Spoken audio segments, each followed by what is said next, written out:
Welcome to the fourth video in this series, making a 2D swarm shooter in C++.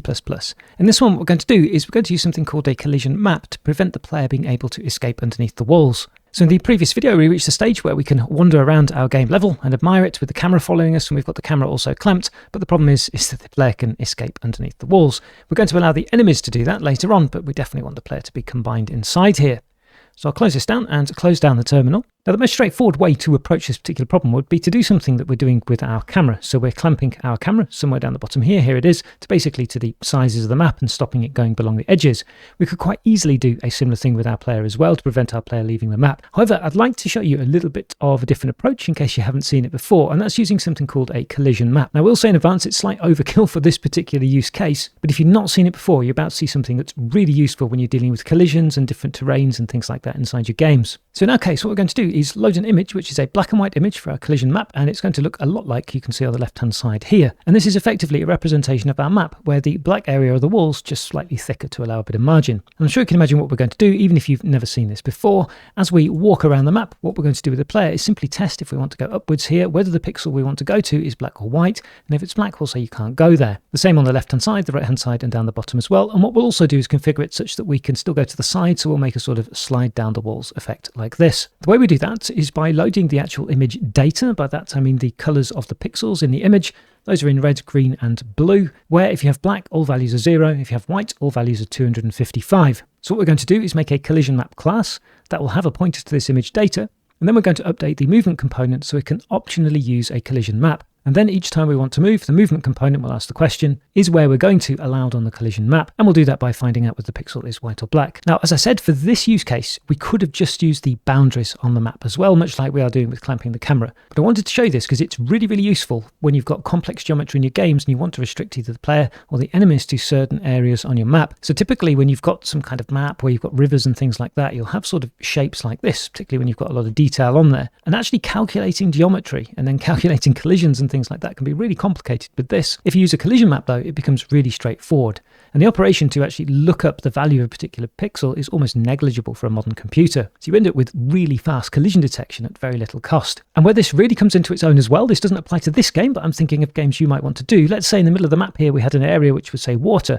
And when we have the water area, we want the player, say, to slow down on this so it doesn't move as fast. Well, you can actually do this by making some of the areas on your collision map grey. And you can maybe then scale the speed that the player can move depending on the colour of the pixel that the player's walked on. So it's a really fast, really flexible way of basically controlling your environment without having to do all sorts of complex geometry calculations. So let's drop back in the code and start setting up our collision map. Okay then, so the first thing we want to do is load up our collision map. If you go to the assets and then into the images, you'll see the game BG collision. I'm going to select that, do F2 and then copy to copy the name, and close that down and close up the images and the assets. Then scroll down a bit here, and underneath the player texture, what we're going to do is not load a texture 2D, we're going to load an image, and I'll call this collision IMG, and we'll set that equal then to load image, and we can put in then the name of the texture. So first things first, why have we used image here and not texture 2D? Well, texture 2Ds are loaded into the GPU's RAM, images are loaded into your normal conventional RAM, let's say. We're only going to be using this image for the data, we're not going to be drawing it or displaying it, so there's no reason to occupy GPU RAM unnecessarily, so we load it straight into the standard RAM here. Now, whilst we're here, it might be worth taking a quick look at the structure. So if I right click and go to definition for the image here we have the structure where we have a void pointer to the data, width, height, bitmaps, and format. And you may or may not be familiar with this, the void pointer here, which is quite common in C. That's usually used when you're loading up data from something and you don't actually know what the structure of that data is. A typical use case that I know from my past, let's say, is when connecting up to machines, so writing software for machine connections. Usually the API to the machine contains lots of void pointers, and you'll have then some kind of manual which actually contains the details of the data structure in there. And that's what's going on here. We can load all sorts of images into Raylib, not just PNGs, but JPEGs and things like that, and it won't know in advance what the structure of the data is. Therefore, it has a void pointer to that data, and as it loads, it sets this format. And then when we go to grab the data later on, inside it's actually doing a switch on this format and then loading the data as we need. So when you see void pointer in things, it's more than likely because the data structure isn't known in advance. Anyway, that's a little bit of a tangent, but I thought it might be interesting, so I'll close that down. What we should do now, we've loaded the image, is we should also unload the image. So I'm going to scroll all the way down to the bottom here, and we can unload this after we've unloaded the render texture. So the function for that is unload image, and we can unload our collision image. And with that done, we can now start making our collision map class. Let's first of all go to the gameconfig.hpp. And inside here, what we'll do is we'll add something for collision. So I'll call this collision. And we're going to basically add a threshold inside here. And that'll be a constant expression, unsigned car, walkable threshold is 240. So you might be wondering about the unsigned car here. Well, as you're about to see, the pixels that are loaded, the RGB, they are unsigned cars. And what we're saying here is that the value that we're going to inspect for a pixel has to have a value of higher than 240 to be walkable, which is basically white. So with that done, we can save that. I'll close that down. Then we can right click and new file and CollisionMap.hpp. So this is going to be our header. Then inside here, we're going to need Raylib and Pragma once. We'll need Raylib for the image. Then we can make ourselves the structure for our CollisionMap class. And it's pretty simple. We're going to have a constant pointer to an image. The reason we have a pointer here is we'll load the image simply once and then reuse it where we need to. It makes little sense to have every single CollisionMap loading up its own individual image. We'll have a public function that we can use to initialize our CollisionMap. We'll send into that a pointer to the image. And then we'll have a function that returns a Boolean, which we'll call isWalkable. That's going to take in a float x and a float y. And we don't want to do any modifications, so we'll put const on the end there. So you'll see later on when the movement component uses the collision map, we're going to get hold of the collision map and say, is a particular point walkable, yes or no? So let's make the implementation for this as well. So we can right click on source, we'll do new file and CollisionMap.cpp. So at the top, we'll include our collision map, and then we can add in the initialization. In the initialization, what we do is we set up then our image. So our underscore img will be equal to img. And then we want the implementation of our isWalkable. So the first thing to do here is check whether we have an image and we also have some data. So we're going to say that if we don't have any image, so we're not pointing to anything, or we don't have any image data, then we're simply going to return false. It's not walkable. Something has definitely gone wrong. Otherwise, we need to check whether the X and the Y here are outside the bounds of our image. And to make that check, we need those to be integers. So we'll convert those. We'll say int px is equal to int of x, and we'll do the same thing for the Y. Now we'll ask ourselves the question if our x pixel is less than 0 or greater than the width of the image, or, and I'm going to be very lazy and copy and paste this to here, or the py is less than 0 or the py is greater than or equal to the image height, then we're also going to return false on the end of here because we're outside the bounds of the image. Otherwise, what we can do is get hold of the color of the pixel at the given location. So we'll make a color and we'll call this a pixel for want of anything better. That's going to be equal to, and there's a function called getImageColor. Into there then we send our image. So we'll dereference our image with a star, and then we send in the location, which will be our px and our py. And very quickly, if we right click on the color here and go to definition, you can see that we have the RGB, which are unsigned cars, and we also have A, which is the transparency, which is alpha. So what we're going to do now is check one of RGB. It doesn't matter which, they'll all have the same value because it's a grayscale image. So I'll close that down, and we need access to our game config, don't we? I think because we're using part of the config inside here. Yes, we are. So I'll go to the top here, and we can write include gameconfig.hpp.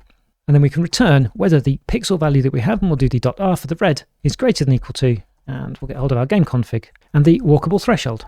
Okay, so a little bit of logic there, but not too much. So we have a CollisionMap class now, which we can initialize with a given image, and then we have a single public function on it called isWalkable, which returns true or false, depending on whether we can walk on that particular pixel or not. So let's go back to the main and actually instantiate one of these so we can later verify that everything's working. We can't see anything visual yet, but we can set up our collision map. So at the top of the main here, below the game config, we can include the collision map, and then down below the collision image here, let's make ourselves a new collision map. And then we can initialize this by getting out CollisionMap dot and init and sending in then the address of where our loaded data is. At this point, it's probably a good idea to run this. Nothing has changed at all in the game. We've simply loaded the image and made a collision map. But do we get the game or a crash? We get a game. That's a good sign. All right, then. So I'll close that down and close down the terminal. And to be able to use this, we want to wire it into our movement component. At the moment, the movement component is taking in the transform, the move direction, and the delta here. And what we're going to do now is upgrade it to also take in a collision map such that inside here, it can make the check on the collision map whether it can move to a given pixel, so where we want to go in the X and the Y.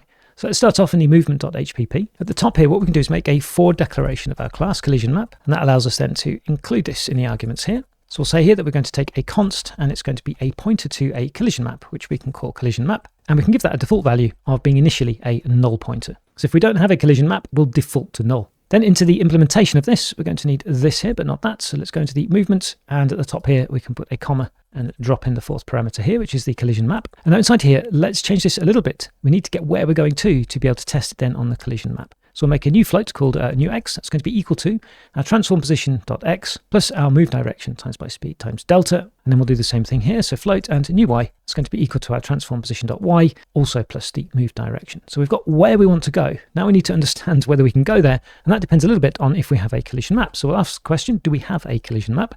If we do, then we'll do the tests. Otherwise, we'll say that our transform.position.x is equal to new x. And then our transform position.y is equal to new y. So now if we don't have a collision map, same movement as before. Otherwise, what we can do is test. And actually, before we test, at the top here, we need to include this, don't we? So let's include and collision map. And down inside here then, what we can do is we can do the x and the y separately to allow some slidings. We'll say collision map and isWalkable. And we want to test our new x and the current y. So this is only for the x direction. So that's the transform.position.y.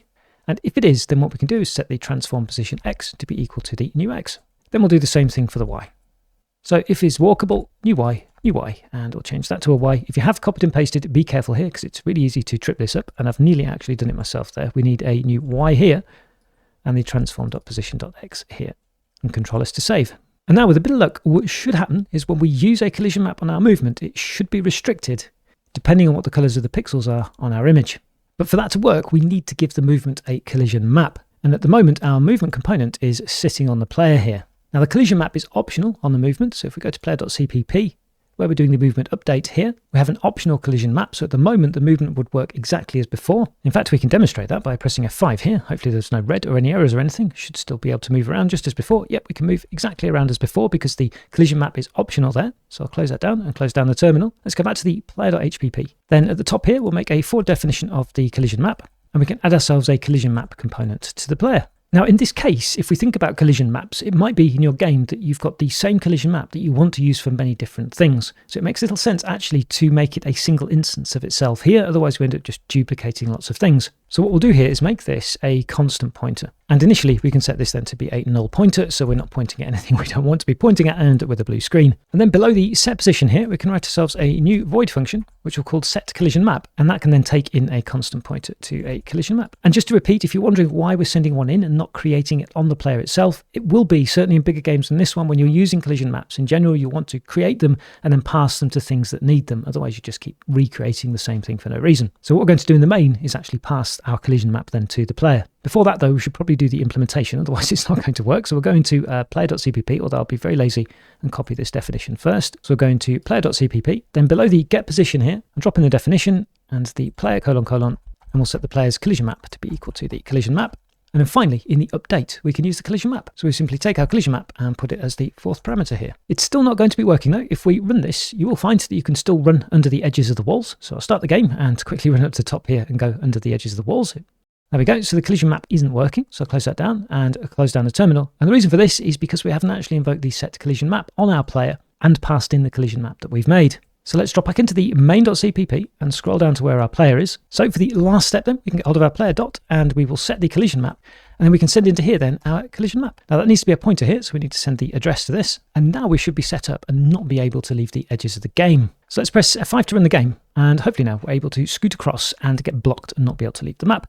Now there's a little bit of a margin on here, so in some cases they're going to go under, some not, but yep, there we go, it looks all right. I can't leave the map. I'd like to see if I can leave the map up here. I think the margin's a little bit bigger. Yep, I can't get past that corner there, excellent. And I'm going to speed this up, but I'm pretty sure it's working now on the bottom left-hand side as well. So it's working on the left and we can slide, and it's working here and we can slide as well. Cool, excellent. So I'll close that down and close down the terminal. And with that done, I think that's a good place to end this particular lesson. As I said at the beginning, it's a little bit of overkill for what we need in this specific game. But if you've never seen it before, hopefully you can appreciate now how useful a collision map can be. It can save you a lot of heartache with doing all sorts of complex collision and geometry calculations. And if we were to expand this game and use different terrains and things like that, all we'd need to do is load up our other collision map images, for each one create an instance of our class, and simply pass our collision maps to whatever need to use them. Now that we've done that, we can revisit the player movement proper and actually get the player rotating properly as we move around the screen, so later on we're able to actually shoot some of the enemies. So thanks very much for watching this one. Comments, questions, welcome as always, and I look forward to seeing you in the next one.